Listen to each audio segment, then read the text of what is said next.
Halo, selamat siang. Selamat siang. Ya, maaf Bapak, sesi Pak Anin di 1.30 ya? Kenapa?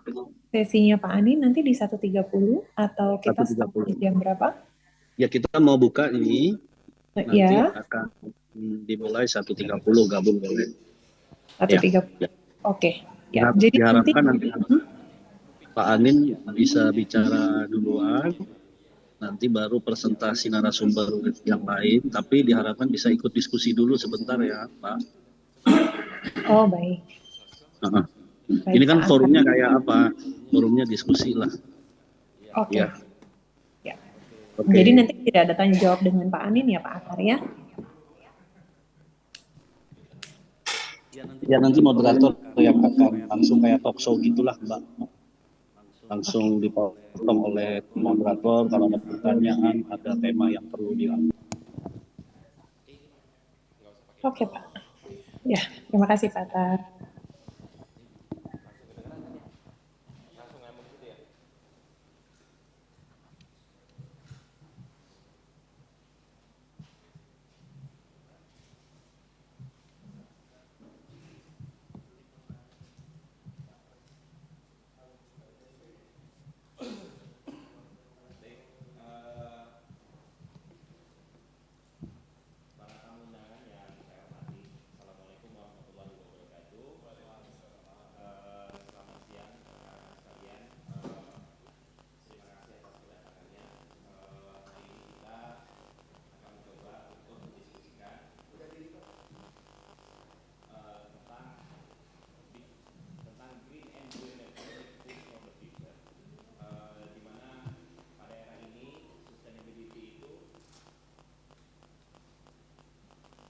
Cek satu dua.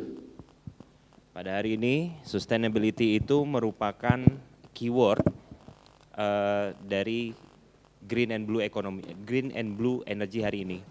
Pemahaman mendalam tentang energi hijau atau green energy dan energi biru ini menjadi sangat penting hari ini karena energi biru, energi hijau itu yang fokus pada sumber daya terbarukan dan pengurangan emisi serta energi biru yang menggali potensi besar dari sumber daya maritim kita saat ini. Keduanya menawarkan jalan menuju masa depan yang lebih sustainable untuk Indonesia. Nah, pada hari ini kita kedatangan tamu sebagai hari ini kita menyebutnya sebagai provokator gitu ya, bukan sebagai pembicara yang pada umumnya. Hari ini alhamdulillah kita sudah kedatangan dari ini abang saya, Bang Alit, merupakan founder dari Discordia, juga chairman dari Discordia. Beliau hari ini memiliki aktivitas dalam profesional di bidang energi juga dan juga transporting.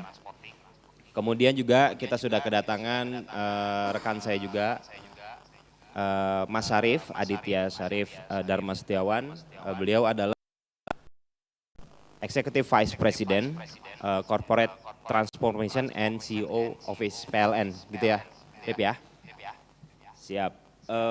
Kemudian juga tidak lupa ada Mas Zulkaida Akbar, beliau adalah peneliti senior di BRIN, baru pulang dari Amerika ke Indonesia sekitar 6 bulan, 7 bulan yang lalu gitu ya, Mas Zulkaida ya. Dan terakhir kita juga kedatangan tamu spesial kita, Mas Anin, beliau adalah founder dari Factor. Mungkin bisa nanti Mas Anin bercerita tentang insight dari apa yang terjadi dalam dunia bisnis. Untuk mempersingkat itu semua, mungkin saya coba untuk memberikan sepatah dua kata-kata dari founder Discordia. Bang Ali, dipersilakan Bang. Baik, terima kasih Ardi. Assalamualaikum warahmatullahi wabarakatuh, selamat siang, salam sejahtera bagi kita semua. Om Swastiastu, Namo Buddhaya, salam kebajikan, Rahayu.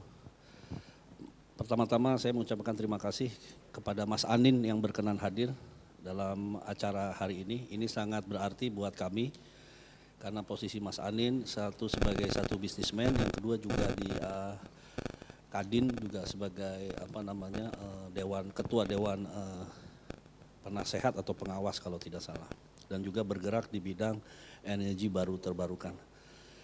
Saya ingin menjelaskan Discordia ini adalah forum yang kami buat untuk memperbicarakan dan untuk mendiskursifkan ya, mempertentangkan atau mempertengkarkan gagasan-gagasan.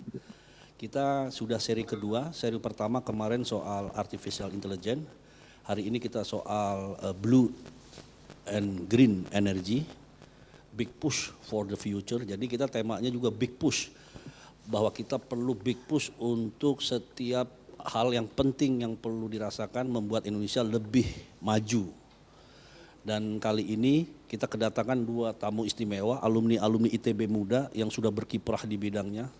Ini Mas Zulkaida ini adalah tokoh peneliti yang terkemuka, sekolah di Amerika, sekarang sudah berkiprah di Indonesia. Mudah-mudahan nanti pikiran dan gagasannya bisa memberi warna yang berbeda dan progresif ya, bisa melompat dari apa yang sekarang kita ada, memberi gagasan. Satu lagi adalah Pak Aditya atau Sarif, ini adalah tokoh transformasi di PLN yang dipercaya oleh Pak Dirut PLN, Pak Darmo, untuk melakukan transformasi di dalam PLN. Saya kira itu saja Pak Ardi. Saya minta kesempatan Mas Anin dulu bicara ya. Siap. Bang Ali, terima kasih atas sepatah 2 kata untuk Discordia. Lagi saya coba untuk menekankan bahwa Discordia itu merupakan tempat untuk kita berdiskusi gitu ya, mempertengkarkan sesuatu topik atau tema yang pada hari ini kebetulan temanya adalah green and blue economy, green and blue energy, big push for the future. Kemudian untuk mempercepat semuanya, mungkin Mas Anin sudah bergabung dengan kita, Mas Anin. Assalamualaikum warahmatullahi wabarakatuh. Siap, waalaikumsalam warahmatullahi wabarakatuh. Dipersilakan Mas Anin. Ya, pertama-tama terima kasih untuk kesempatannya, ini Mas Khalid dan juga teman-teman yang luar biasa semangatnya, dan tentu dengan teman-teman di Discordia. Saya melihat ini niatnya sangat bagus dan juga implementasinya juga sudah terlihat publik. Dan memang dibutuhkan diskusi yang baik, kritis, tapi tetap positif dalam isu-isu yang bisa dibilang disruptif untuk masa depan ya. Tadi saya dengar mengenai AI, artificial intelligence. Kebetulan dalam waktu seminggu saya dapat kesempatan untuk kembali hadir di Davos di World Economic Forum, dan memang salah satu topik yang paling hangat yaitu generative AI itu. Jadi saya juga masih belajar. Saya baru level pakai ChatGPT, tapi saya tahu itu benar-benar bisa merubah cara bekerja, cara hidup, hubungan antara manusia dan mesin, dan lain-lain. Nah, hari ini saya mendapat brief bahwa mau bicara mengenai climate technology, climate change, climate funding, yang menurut saya ya ini disrupsi sekelas ya global ya, bahkan bukan global aja, sekelas bumi. Nah, kami hadir tentunya sebagai aspek pengusaha, tapi juga dari sisi Kadin. Kebetulan sebulan yang lalu ikut hadir di COP28 di Dubai, yang tentunya membicarakan mengenai hal ini ya. Tapi mungkin tanpa panjang lebar, saya cuma pengen bicara bahwa ya ini bagi saya merupakan tantangan tapi juga peluang buat Indonesia. Karena beberapa hal. Pertama dan yang paling penting ialah biodiversitas kita itu kan besar, kita ketahui. Bukan saja yang kita lihat seperti hutan, peatland, mangroves, tapi juga yang di bawah laut, seperti coral, lalu seagrass dan lain-lain. Nah, kuncinya di sini adalah bagaimana kita bisa mempunyai green diplomat untuk memperjuangkan bagaimana menilai biodiversity yang kita punya ini. Karena kalau kita bisa menilai dengan baik, dan angkanya sempat saya temukan, saya lupa angkanya berapa, tapi kalau dikalikan $10 saja, itu jumlahnya $1 triliun, yang artinya jumlahnya sangat besar untuk kita bisa melakukan banyak hal masih di dalam dekarbonisasi ini.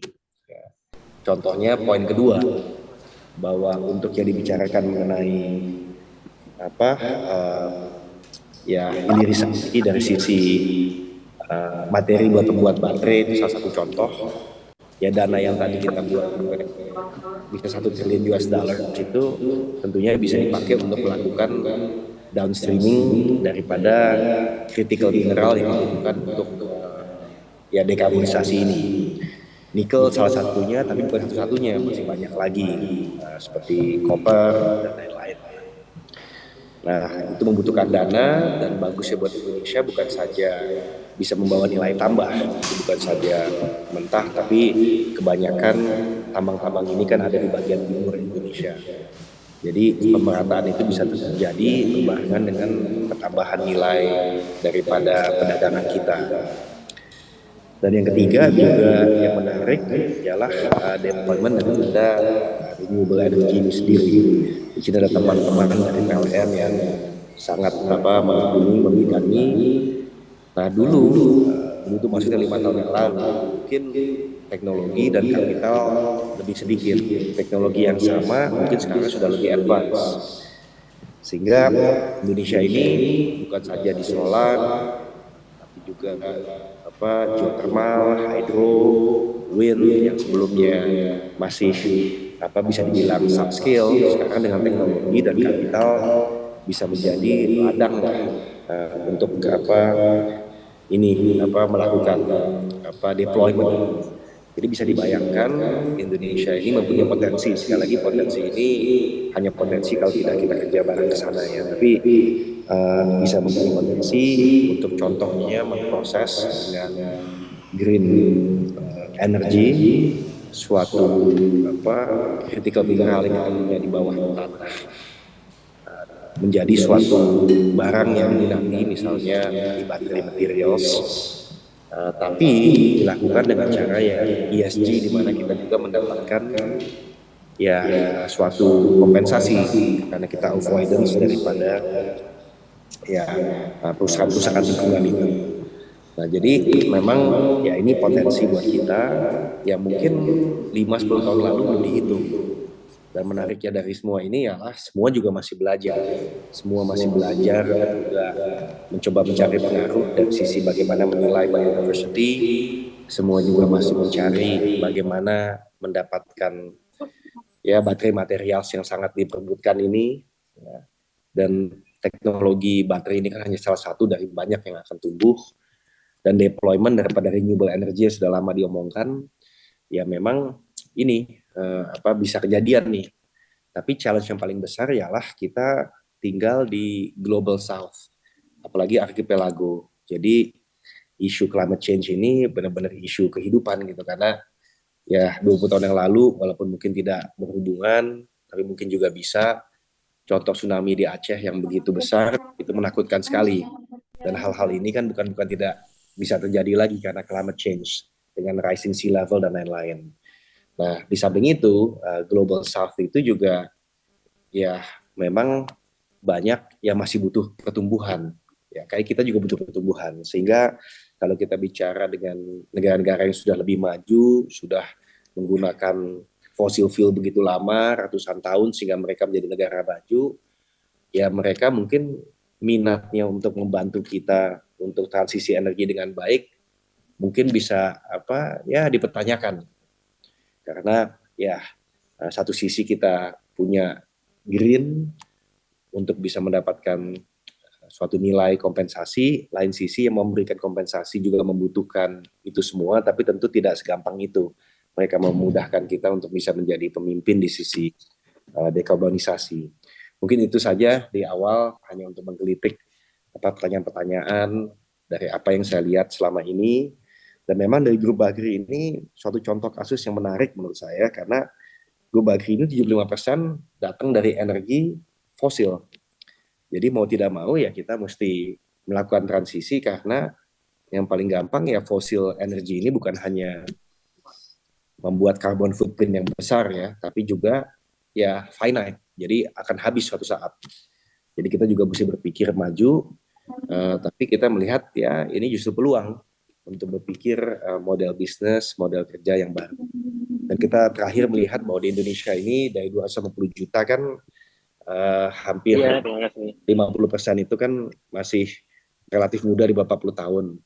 Dan kalau kita lihat dari survei di sana sini, kepedulian mereka terhadap climate initiative itu sangat besar. Jadi ya kita punya potensi. Mungkin itu Pak Khalid Sabidi dan juga teman-teman dari Discordia. Sekali lagi terima kasih dan mohon maaf tidak bisa hadir langsung di lokasi. Terima kasih. Banyak atas pemaparannya, ini menarik gitu ya. Kita akan coba untuk nanti berdiskusi ya Mas dengan beberapa pembicara lainnya. Jadi kita memang mungkin akan coba lanjut dulu ke ke kawan-kawan yang lain sebagai provokator. Kita masih ada tiga lagi. Yang pertama itu dari mungkin dari Mas Aditya Syarif Dharma Setiawan dulu, Mas. Ini beliau punya pengalaman di PLN, mungkin ada insight tertentu dari policy dan segala macam apa yang sudah dibicarakan tadi. Dipersilakan Mas Adit.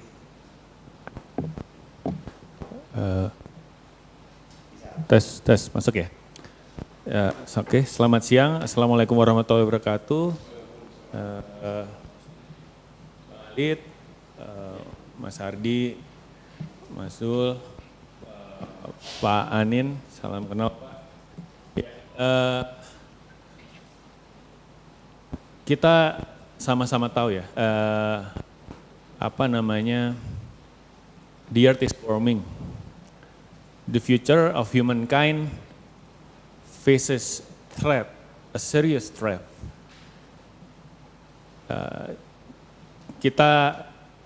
Indonesia tidak hanya harus memperebutkan masa depan bangsa gitu ya, tetapi juga harus menyelamatkan tidak hanya bangsa tapi keselamatan umat manusia itu saat ini dipertaruhkan. Dan untuk mengatasinya kita harus mengurangi emisi CO2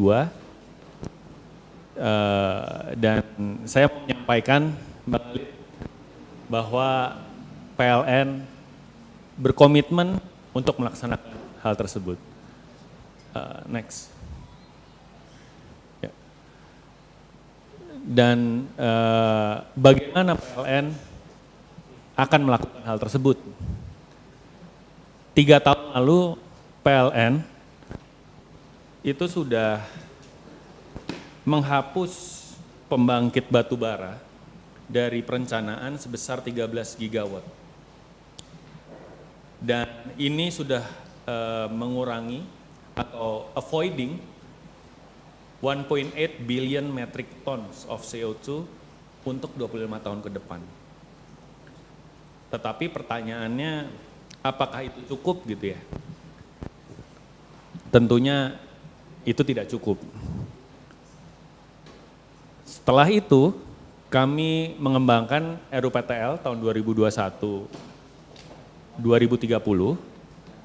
dan ini menjadi RUPTL paling hijau sepanjang sejarah PLN dan Indonesia.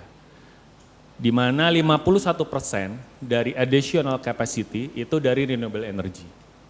Dan kemudian 2 tahun lalu pemerintah juga berkomitmen bahwa Indonesia akan mencapai net zero emission by 2060.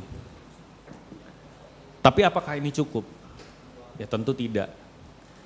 Ke depan kita akan membangun apa yang kami sebut sebagai accelerated renewable energy. Dan ini adalah upaya ya, untuk mengatasi sebuah challenge dalam geografis Indonesia, yaitu di mana ada mismatch dari large scale renewable energy, khususnya base load, sumber-sumbernya itu scattered dan tersebar gitu ya. Dan itu terpisah jauh dengan pusat-pusat demand. Kita lihat di sini, titik-titik merah itu adalah pusat pertumbuhan, baik itu organik ataupun additional demand dari kebijakan pemerintah dalam industrialisasi, dalam hilirisasi. Ada mismatch, contohnya di Sulawesi, sumber-sumber itu kebanyakan di leher pulau itu ya, di bagian agak utara. Sementara demand itu adanya di selatan dan di sebelah tenggara. Next. Dan kami bisa menyampaikan bahwa there is no transition without transmission. PLN akan mengembangkan green supergrid. Melalui green supergrid ini, yang sebelumnya renewable energy itu hanya mampu dikembangkan atau di-develop, sistem hanya mampu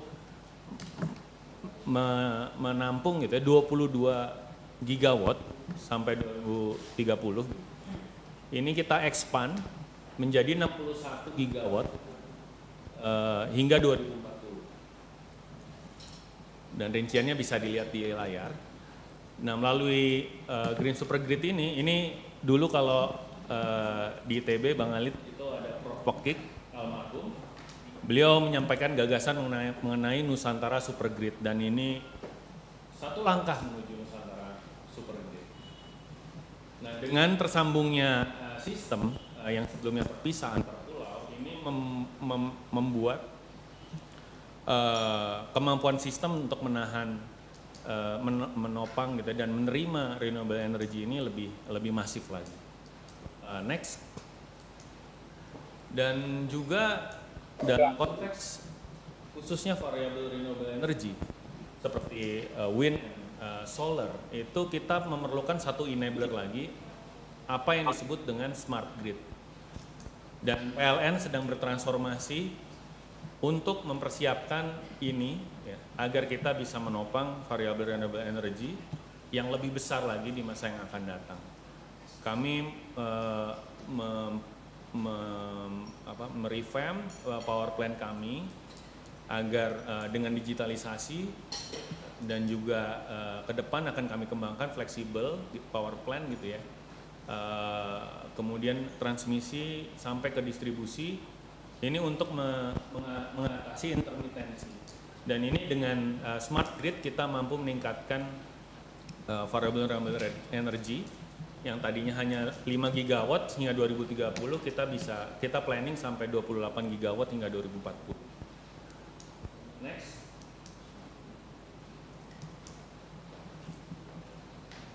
Next.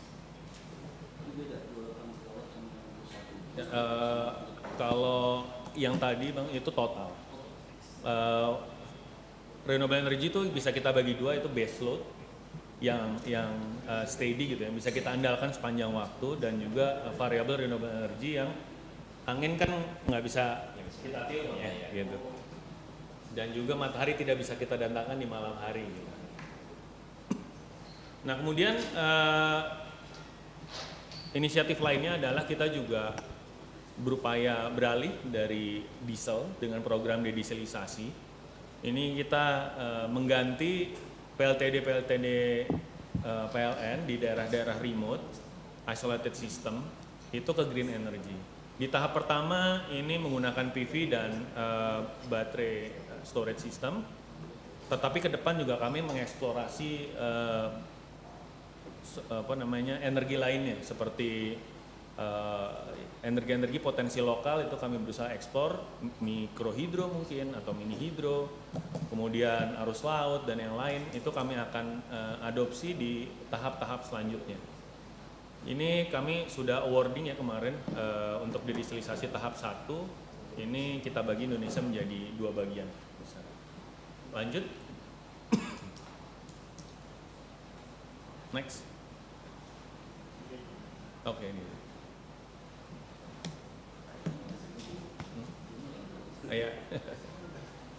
Ya, habis itu yang selanjutnya ini Bang Alit dan teman-teman sekalian, ini kami mengembangkan, kami percaya ya, kan ada diskusi gitu, apakah masa depan itu mobil listrik atau mobil hidrogen. Nah, kami PLN percaya bahwa we need a lot of armament in our tools gitu. Kita nggak tahu apa akan kemana arah di masa depan, tetapi kita juga nge-explore apa yang disebut green hydrogen.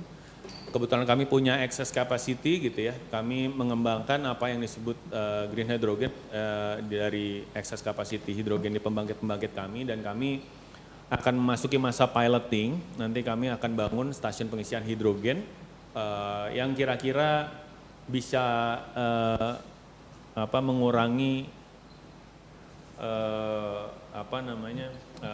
karbon juga, gitu, konsumsi karbon.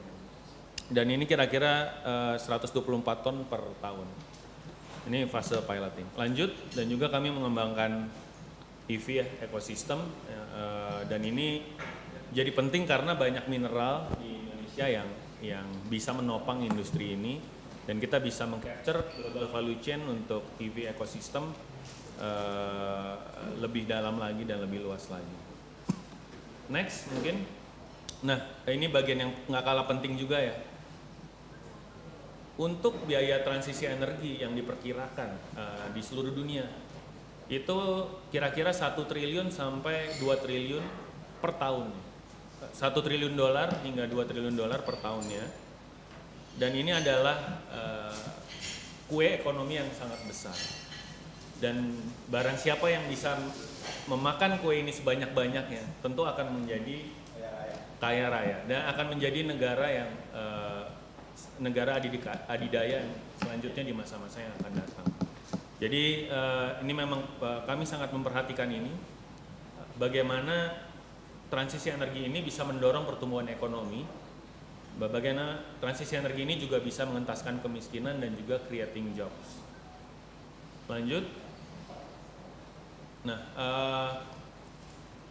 saya ingin simpulkan ya, jadi accelerator renewable energy ini akan kita tuangkan di dalam RUPTL yang selanjutnya. Dan ini komposisinya 75% additional capacity itu dari renewable energy, 25% dari gas power plant, dan tentunya kita harus membangun green enabling transmission line dan juga smart grid agar itu bisa tercapai. Harganya berapa? The price tag will be around 156 billion US dollar up until 2040. Maka dari itu salah satu transformasi PLN yang didorong oleh dirut kami, gitu, Pak Darmo Prasojo, itu adalah bagaimana PLN bisa berkolaborasi untuk achieve this target. Karena PLN nggak bisa menanggung beban ini sendiri. Kami membutuhkan kolaborasi dengan Pak Anin, dengan pengusaha lainnya, dengan kerjasama di internasional agar ini bisa tercapai, karena biayanya murah, only 156 billion US dollar.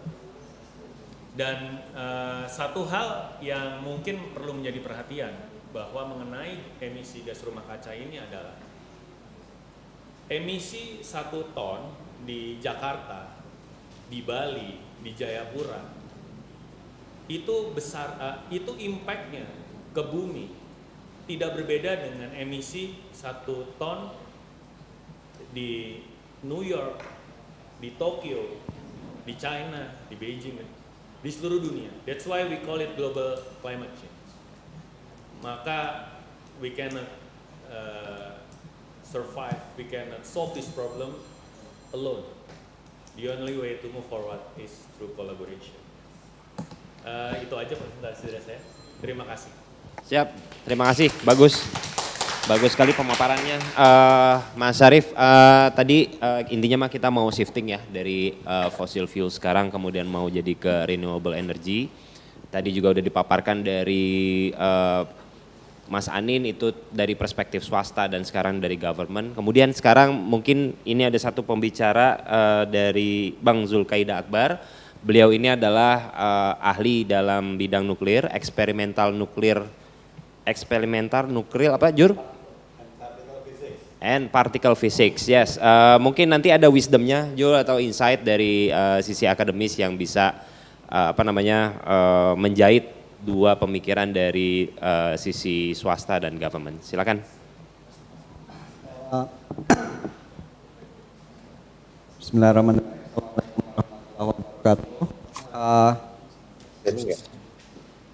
Nah, minta itu. Slide-nya bisa ditampilkan.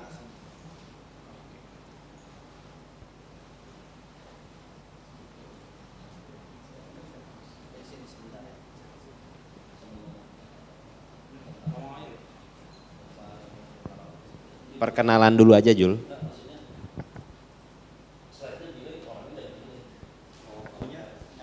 Nyala. Itu nyala ke Masuk ya? ke zoom-nya, masuk.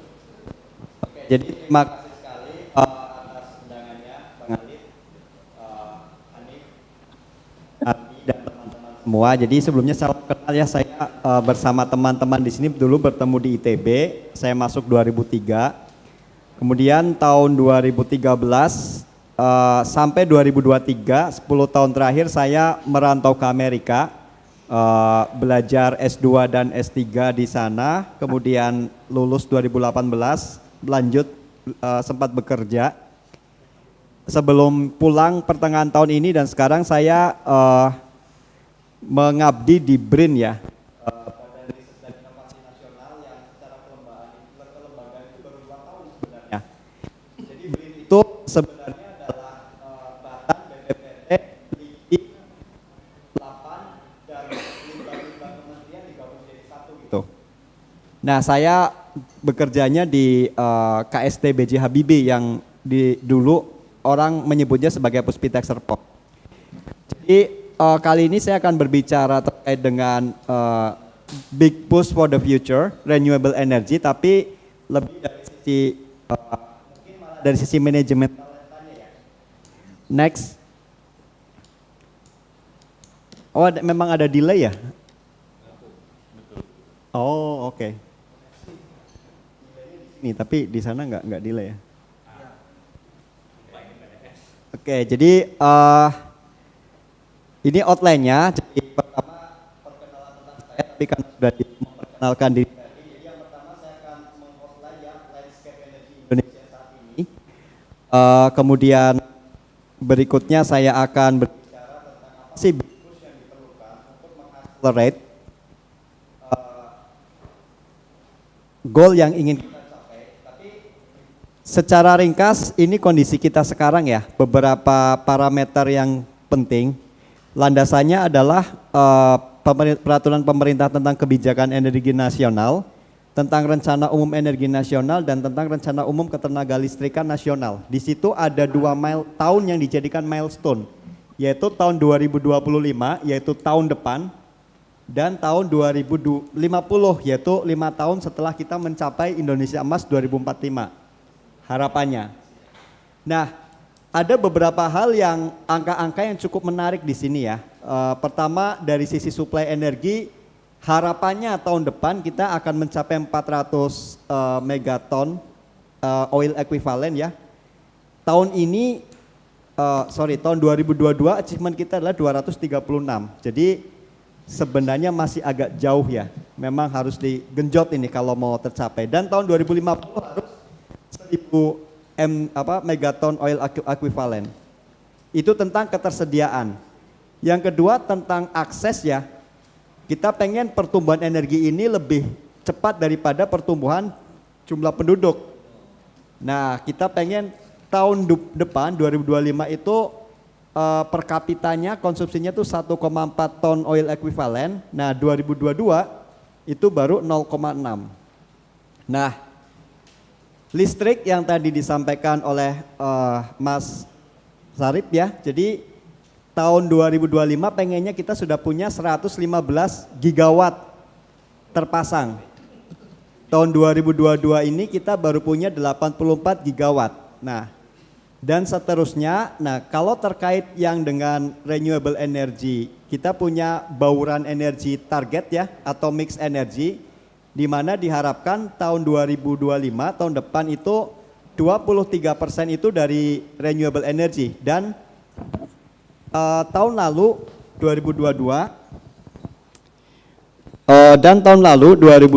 kita baru punya sekitar 12% ya. Jadi kalau dari sisi tahun memang ada mismatch di sini antara achievement dengan target. Meskipun ya beberapa tahun terakhir kan kita ada musibah COVID ya, itu yang mungkin akan slowing down gitu. Nah, Dan seterusnya, karena memang target kita bukan hanya akses dan ketersediaan, tapi juga zero emission ya, 2060 gitu. Next. Sebenarnya dari pemerintah sendiri sudah banyak effort ya. Jadi seperti misalkan kita sudah punya floating solar panel terbesar di ASEAN gitu. Kira-kira peaknya itu 192 megawatt. Waduk Cirata ya. Kemudian sudah ada wind farm di Sidrap 75 megawatt. Dan kalau kita lihat kan sekeliling kita sudah banyak wuling di mana-mana ya. Itu juga karena insentif fiskal. Dan sudah ada rencana untuk membuat pembangkit listrik tenaga tidal. Tidal itu apa? Arus pasang surut ya kalau diterjemahkan ya. Yang terbesar itu di Larantuka. Jadi kalau tidak salah itu hampir 1 kilo, 800 meter. Nah, jadi sebenarnya pemerintah sudah berupaya keras ya untuk memenuhi target bauran energi tadi dengan beberapa proyek-proyek ini, tapi memang next. Oh ini contohnya, bahkan sedang dilakukan pengkajian untuk membangun small modular reactor di Kalimantan. Jadi tadi kan Mas Arief bilang without transmission there is no transition ya. Dan ada mismatch besar antara kota-kota yang demand-nya besar dengan daerah-daerah yang mensuplai energi kan. Secara konseptual salah satu solusi yang paling oke adalah small modular reactor.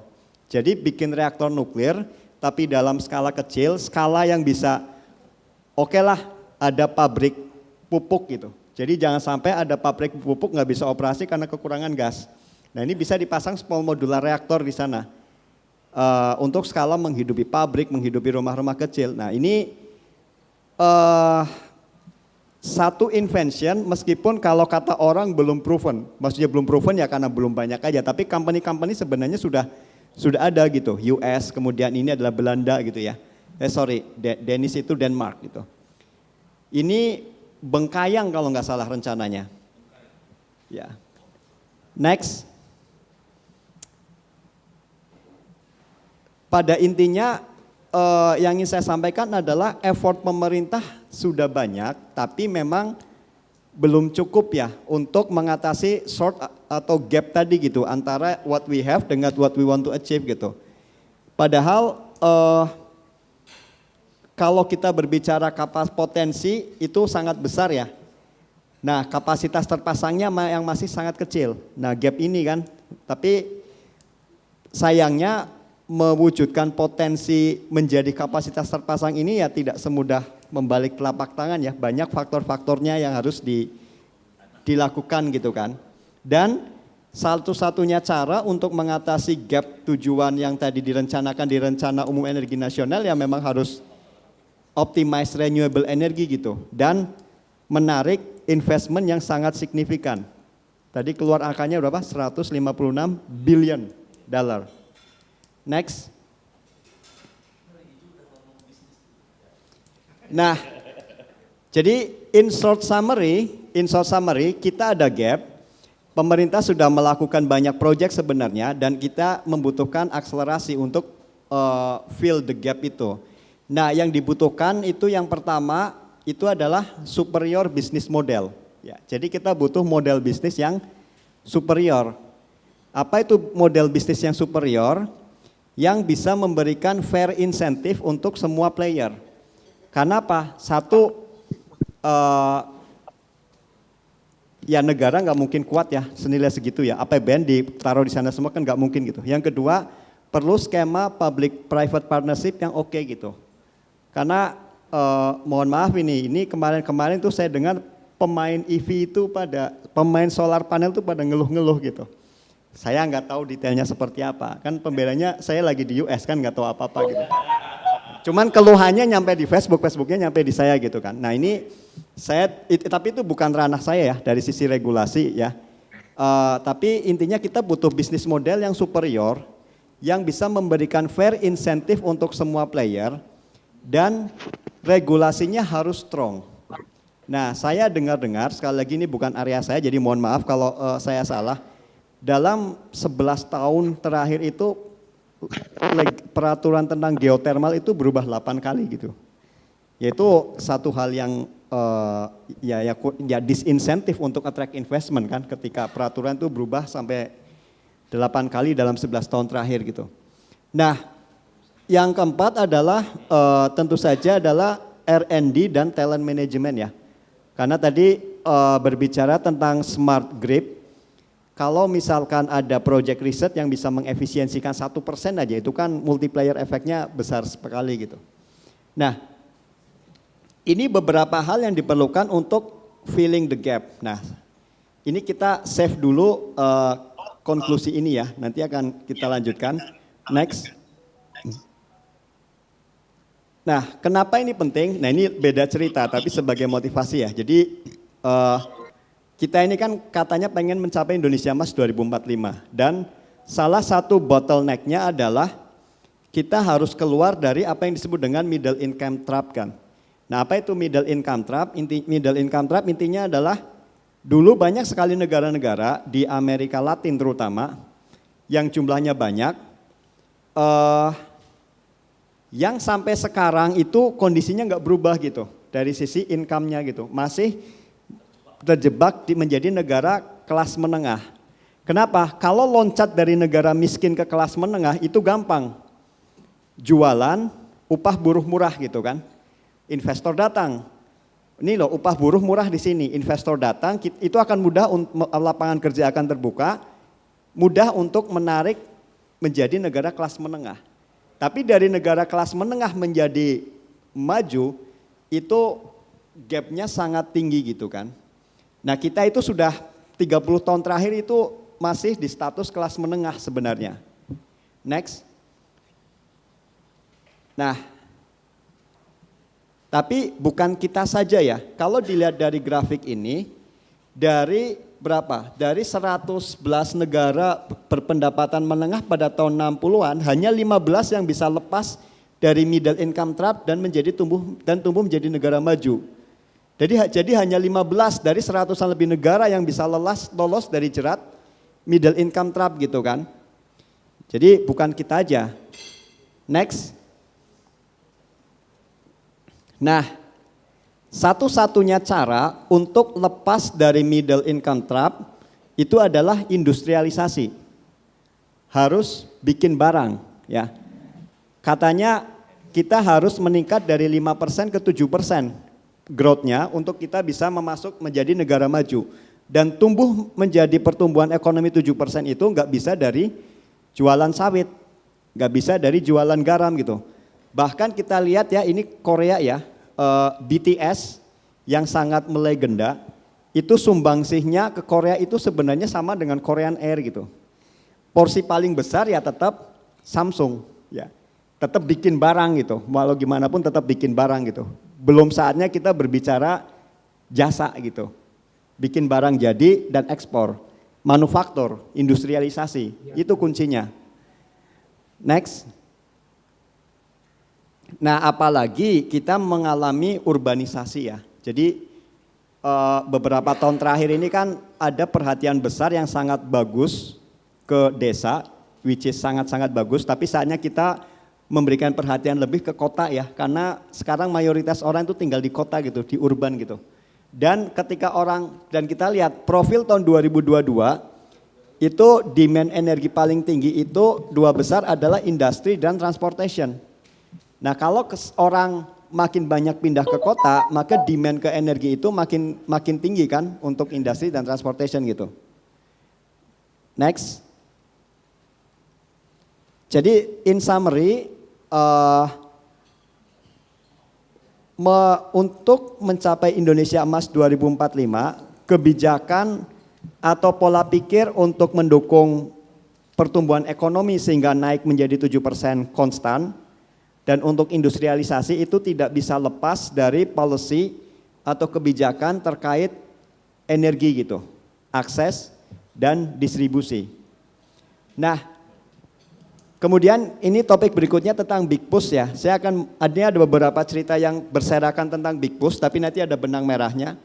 Nah ini Jepang ya, ini saya ambil beberapa cerita. Yang pertama cerita tentang Jepang ya, ketika Jepang membangun Shinkansen gitu. Jadi di atas kertas Shinkansen itu sebenarnya nggak terlalu diperlukan waktu itu. Shinkansen ketika waktu itu Jepang butuh kereta jelas untuk menghubungkan antara Tokyo dan Osaka gitu. Nah kepala stasiunnya waktu itu menginginkan 120 mile per hour. Zaman itu impossible. Nah engineer-nya ngomong 75 aja deh gitu. 75 waktu itu tuh sudah high class juga lah. Dan sudah oke gitu kan, di atas kertas ini sudah sesuai dengan kebutuhan gitu. Tapi kepala stasiunnya atau menteri transportasinya saya lupa, itu enggak ngotot 120 mile per hour. Maka pembuatan Shinkansen yang ngotot di angka 120 mile per hour itu menjadi big project. Yang pada akhirnya menjadi big push dan menjadi titik nol kebangkitan Jepang gitu. Bayangkan negara yang baru ternyata pintar juga, dia bukan melihat dari sisi 75 mile per jam, mile per hour udah cukup ya, tapi melihat dari sisi mengembalikan kepercayaan diri bangsa Jepang yang baru kalah perang. Itu yang intinya. Jadi harus ada sesuatu big project, makanya dia nembak angka 120 mile per hour gitu. Dan berhasil. Dan the rest is history ya. We know what happened after that gitu. Next. Nah, big push yang kedua itu adalah cerita Amerika dalam mendaratkan manusia ke bulan. Nah, ini saya sering ditanya ya, karena bidang saya kan eksperimen particle physics yang hobinya itu bikin akselerator kan. Sering ditanya oleh para pembayar pajak, taxpayer gitu. Buat apa sih? Oke lah, kita bisa menyediakan cerita-cerita bombastis tentang Higgs boson, the God particle segala macam kan. Tapi buat apa gitu? Nah biasanya saya kasih cerita ini untuk orang yang mempertanyakan itu gitu. Jadi ketika Amerika mencanangkan untuk mengirimkan manusia ke bulan, waktu itu Amerika sebenarnya kalah jauh dari Soviet. Jadi anjingnya Soviet itu mengorbit lebih lama daripada astronotnya Amerika. Ketika astronot Amerika baru bisa naik 5 menit, mengorbit 5 menit, lalu turun 5 menit, itu Soviet sudah mengirimkan anjing yang lebih lama mengorbitnya gitu. Yang kedua, komputer waktu itu masih segede gaban kan, ya enggak. Sekarang gimana caranya mengirimkan sesuatu dengan berat harus diminimalisir gitu, tapi komputasinya harus canggih. Nah, ternyata dan nyampe sana juga di bulan nggak ada apa-apa kan, nggak ada minyak, nggak ada tambang gitu kan. Jadi sama seperti saya orang particle accelerator bikin akselerator, orang mengirim ke bulan itu juga tidak ada guna langsung yang visible gitu. Tapi ternyata big project ini itu bisa mendevelop supply chain, itu keywordnya. Bisa mendevelop supply chain industri di Amerika. Karena ada apa? Karena memang pekerjaan pemerintah kan kayak gitu. Demand kan, memberikan big demand, push. Amerika krisis ekonomi 1930 ya, Black Friday kan, Black Monday atau Black Friday kan. Apa yang dilakukan Roosevelt? Bikin Empire State, bangun New York itu, big project gitu. Nah, ini juga sama. Ini yang mengenerate supply chain yang akhirnya bagus, membuat Amerika tuh supply chainnya tuh sangat-sangat oke gitu. Next. Nah, bahkan spin-off yang orang banyak tidak sadari adalah spin-off teknologi dari proyek NASA mendarat ke bulan yang sekilas tidak ada terlihat tidak ada gunanya itu sebenarnya banyak banget loh. Cordless tools, ya enggak. Dulu itu kan tools apapun colokin listrik kan, di bulan nggak ada PLN gitu kan, akhirnya muncul cordless tools. Sesimpel itu lahirnya dari project-project big project gitu kan. Nah, jadi ada supply chain yang terbentuk dengan adanya big project ini. Next. Nah, Cerita berikutnya tentang talent management ya. Nah nanti saya kaitkan dengan kemandirian energinya di akhir. Itu cerita tentang Pakistan. Nah cerita tentang Pakistan ini salah satu favorit saya juga. Karena apa? Karena ekonomi Indonesia dengan Pakistan itu kan sebenarnya comparable kan. Ya enggak, bahkan Indonesia di beberapa indikator itu lebih maju dari Pakistan gitu. Tapi Pakistan yang sebenarnya ekonominya comparable dengan Indonesia atau bahkan tidak lebih maju itu memiliki hampir 200 hulu ledak nuklir gitu. Nah, itu ada satu menarik dari majalah Physics Today ya, yang menelaah judulnya Nuklir Taj Mahal. Bagaimana Pakistan kok bisa sampai punya hampir 200 hulu ledak nuklir gitu kan. Ternyata simple banget, bukan simple ya, konsisten lah. Dia mengirimkan orang, gak banyak sebenarnya. Dan itu pun cuma 1 tahun doang, 1 tahun, 2 tahun ke Argonne National Laboratory gitu. Nah begitu kekumpul 70 orang yang dikirim ke luar negeri, mayoritas ke US ya, UK juga, ke Argonne National Laboratory untuk training. Jadi yang dikirim itu bukan level researcher, kalau setahun kan gak mungkin PhD kan, levelnya operator sebenarnya. Begitu balik itu dikasih mainan, mainannya adalah 5 watt reaktor. Swimming pool type of reactor gitu. Sebagai gambaran, kita itu punya di Batan itu, yang dulu Batan, sekarang udah jadi BRIN ya. Di Serpong itu maksimum itu bisa 30 megawatt. Yang ini mainannya 70 orang Pakistan ini 5 megawatt reaktor gitu. Jadi kita startingnya sama sebenarnya dulu kan. Tapi sekarang ya beda kan. Nah, intinya adalah talent itu harus dikasih mainan. Kalau enggak kemana-mana, nah nanti ada kemana-mana nanti ini Mas Sarif pasti sangat relate gitu.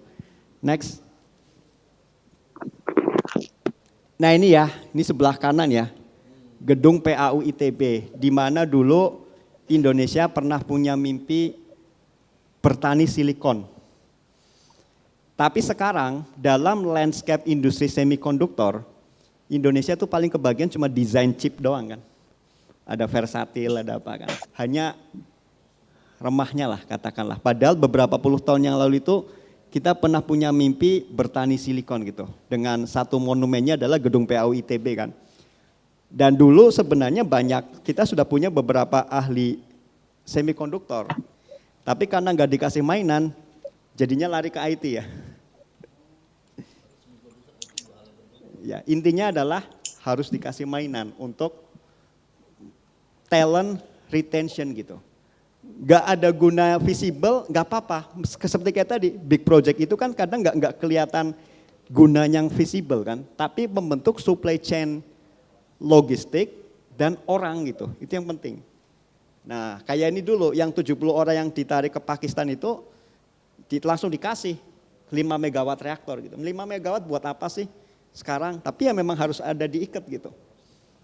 Nah, satu itu ya, dan kita nggak pengen ini kejadian lagi. Sekarang era semikonduktor udah lewat, nah sekarang era kuantum kita nggak boleh ketinggalan lagi gitu kan. Yang kedua ada 2 hal yang kontras gitu, tentang otomotif sebelah kiri dan yang sebelah tengah itu tentang pesawat N250. Secara otomotif ya, industri otomotif kita itu komersiali sukses. Tapi sampai sekarang kita tidak punya mobil nasional yang kita bangun dari nol gitu. Dan di situ ada kan kita impornya lebih banyak daripada ekspornya kan. Padahal kita katanya Innova atau apa dibikin di sini kan. Ya enggak. Makanya kalau enggak ada transfer teknologi gitu, teknologi itu harus dicuri katanya. Nah, tapi sebaliknya yang tengah itu ketika Indonesia membuat N250 komersiali belum sukses. Tapi dalam membentuk supply chain terutama orang ini sebenarnya sukses. Jadi waktu saya di Amerika itu saya pernah ada diskusi dengan Ikatan Alumni ITB North America ya, pernah mengundang dan ternyata banyak loh, tidak sedikit yang di Boeing ternyata, ex IPTN gitu.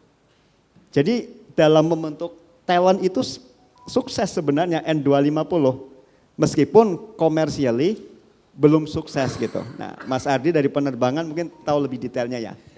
Nah dari 3 cerita ini, kembali ke yang tadi, ke 156 billion US dollar project yang tadi Mas Syarif bilang, intinya bagaimana agar big project itu menjadi mainan buat talent-talent Indonesia biar nggak kemana-mana gitu kan. Itu inti pesannya gitu, dari sisi manajemen talentanya harus diperhatikan. Jadi proyek-proyek energi itu selain harus dari sisi aksesibilitas, akses energi, harus dilihat dari sisi sustainability, lingkungan kan, harus dilihat TKDN ibaratnya, komponen dalam negeri kan, yang bisa membentuk logistik supply chain-nya itu oke gitu. Dan harus dilihat dari